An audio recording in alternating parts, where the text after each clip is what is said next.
તો દોસ્તો, આવી જ રીતની પ્રશ્નની સિરીઝ હશે જેને આપણે રિઝનિંગ તરીકે ગણી શકીએ. આ રીતના 1, 15, 6, 18, 9, 21, 3 અને 24 આવી એક સિરીઝ આપેલી છે અને આ જે પ્રશ્નાર્થ છે તેની જગ્યાએ કઈ સંખ્યા આવશે તે તમારે શોધવાની હોય છે. અહીંયા જવાબ પણ આપેલા છે: એમાં 4, બી 6, સી 8 કે ડી 9. 4, 6, 8 કે 9 આ પૈકી આ પ્રશ્નાર્થની જગ્યાએ કઈ સંખ્યા આવશે તે તમારે શોધવાની હોય છે. આવા સવાલો રિઝનિંગના અવારનવાર પૂછાતા હોય છે મિત્રો. તો જો તમને આમાં જવાબ ફાવતો હોય તો તમે કોમેન્ટ્સ બોક્સમાં લખી શકો છો. તો મિત્રો એની માટે તમે કોઈ પણ લોજિક દોડાવી શકશો અને આવા સવાલો કઈ રીતે સોલ્વ કરવા તે હવે આપણે જોઈએ. મિત્રો અહીંયા તમને એવું લાગશે કે 15, 6, 18, 9, 21, 3 ને 24.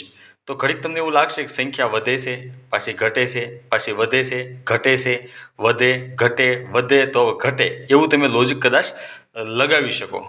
પરંતુ આપણે આ સવાલ સોલ્વ કરવાની ટ્રાય કરીએ. તો અહીંયા આપણે એકને એક સંખ્યા જોઈએ. પહેલું લોજિક એવું લાગે કે ભાઈ આ 15, 18, 21 અને 24 આને કંઈક રિલેશન હોય એવું તમને કદાચ લાગતું હશે. તો 15, 16, 17 નથી લીધા અને ડાયરેક્ટ 18 લીધા, 19, 20 નથી લીધા અને 21 લીધા, 22, 23 નથી લીધા અને 24 લીધા. એટલે કે અહીંયા બબ્બે સંખ્યા નથી લીધેલી અને પછીની સંખ્યા લીધી. દાખલા તરીકે 15, 16 ને 17 ન લીધા, અહીંયા 18 આવ્યા. 19 ને 20 ન લીધા, અહીંયા 21 આવ્યા. 22 અને 23 ન લીધા તો અહીંયા 24 આવ્યા. તો એ રીતે કદાચ આમાં હોય. મિત્રો વિડીયો આખો જોજો, તમને આમાં શીખવા મળશે. માની લો કે પછી એકની સંખ્યા આપણે અહીંયા જોઈએ તો અહીંયા 6 છે, 6, 7 અને 8 અહીંયા ન લીધા, અહીંયા 9 આવ્યા. 9 છે તો પછી અહીંયા તો સંખ્યા ઘટે છે. ખરેખર તો અહીંયા +3 થયા તો અહીંયા -6 થાય છે. કેટલા? -6. તો હવે અહીંયા કઈ સંખ્યા આવશે? જો આ જે લોજિક છે ને એ આપણું ખોટું સાબિત થાય છે. કેમ કે રિઝનિંગમાં એક પછી એક તમારા જે સ્ટેપ હોય તે પ્રમાણે તમારે હાલવાનું હોય છે.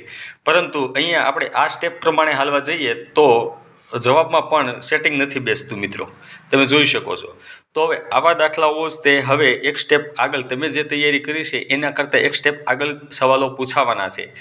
તો હવે મિત્રો આવો દાખલો પૂછાઈ જાય તો આપણે કઈ રીતે એને સોલ્વ કરવો? તો મિત્રો જો તમે અમારી આ ચેનલ પર નવા હોવ અને તમને ખરેખર એવું લાગતું હોય કે ના આ રિઝનિંગ અમારે શીખવા જેવું છે, કેમ કે હવે તો કોઈ પણ એક્ઝામ હશે, રિઝનિંગ આવડતું હશે તો જ તમે એન્ટ્રાન્સ ક્લિયર કરી શકશો. કેમ કે રિઝનિંગને ગણિતનો જ તે મુખ્ય ભાર હોય છે કોઈ પણ એક્ઝામ હશે.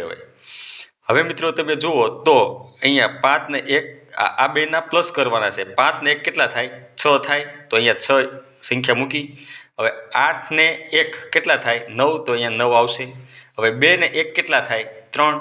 તો અહીંયા 3 આવશે. તો 4 ને 2 કેટલા થાય? 6 થાય. તો અહીંયા જવાબ આપણો 6 આવશે. તો અહીંયા આપણો બી ઓપ્શન સાચો પડશે. મિત્રો સમજાણું? 1 + 5 બરાબર કેટલા? તો ભાઈ 6. 1 + 8 બરાબર કેટલા? તો કે ભાઈ 9. 2 + 1 બરાબર કેટલા? તો ભાઈ 3. 2 + 4 એટલે કેટલા? તો ભાઈ 6. તો આપણો 6 અહીંયા સાચો જવાબ આપણો બનશે મિત્રો. જો મિત્રો તમને આ વિડીયો સારો લાગ્યો હોય અને આવા જ તે રિઝનિંગના દાખલાઓ અથવા તો ગણિતના તમારે આવા સવાલના જવાબ જોઈતા હોય અને પ્રેક્ટિસ કરવી હોય તો આ ચેનલને તમે જરૂરથી એક વખત સબસ્ક્રાઈબ કરશો.